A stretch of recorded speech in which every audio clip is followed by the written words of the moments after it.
Pink Tecoma എന്ന് വിളിക്കുന്ന പാണ്ടൂരിയ jasminoides എന്ന പ്ലാന്റിൻ്റെ 2 വെറൈറ്റീസാണ് അവൈലബിൾ ആയിട്ടുള്ളത്.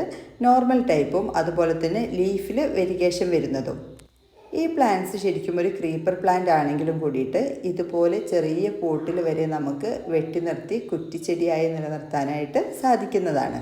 ഒരുപാട് മെച്യൂർ ആവാതെ തന്നെ പെട്ടെന്ന് പൂക്കളുണ്ടാകുന്ന ഒരു ക്രീപ്പർ പ്ലാന്റായ പാണ്ടൂരിയ ജാസ്മിനോയിഡിൻ്റെ ഈ ഒരു പ്ലാന്റ് കാണുമ്പോൾ തന്നെ നിങ്ങൾക്കറിയാം ചെറിയൊരു പോട്ടിൽ വെട്ടി നിർത്തിയിട്ടാണ് ഇതുപോലെ പൂക്കളുണ്ടായിരിക്കുന്നത്. കുറ്റിച്ചെടിയായിട്ടും വള്ളിച്ചെടിയായിട്ടും വളർത്താൻ പറ്റിയ ഈ ഒരു പ്ലാന്റിൽ എല്ലാ സമയങ്ങളിലും പൂക്കളുണ്ടാവുകയും ചെയ്യുന്നു. വെരിഗേറ്റഡ് ലീഫോട് കൂടിയ ടെക്കോമ പ്ലാന്റിലും സെയിം ഷെയ്ഡിലുള്ള പൂക്കൾ തന്നെയാണ് ഉണ്ടാകുന്നത്. എന്നാൽ ലീഫ് യെല്ലോ ആൻഡ് ഗ്രീൻ ഷെയ്ഡിലാണ് കാണപ്പെടുന്നത്. ഡയറക്റ്റ് സൺലൈറ്റിലും ചെറിയൊരു ഷെയ്ഡിലും വെച്ച് വളർത്താൻ പറ്റിയ ഈ പ്ലാന്റിൻ്റെ 2 പ്ലാന്റുകൾ അടങ്ങുന്ന കോംബോയ്ക്ക് 165 രൂപയാണ് ഫ്രീ ഷിപ്പിങ്ങോട് കൂടി നിങ്ങൾക്ക് ലഭിക്കുന്ന price. Thank you for watching. Please subscribe.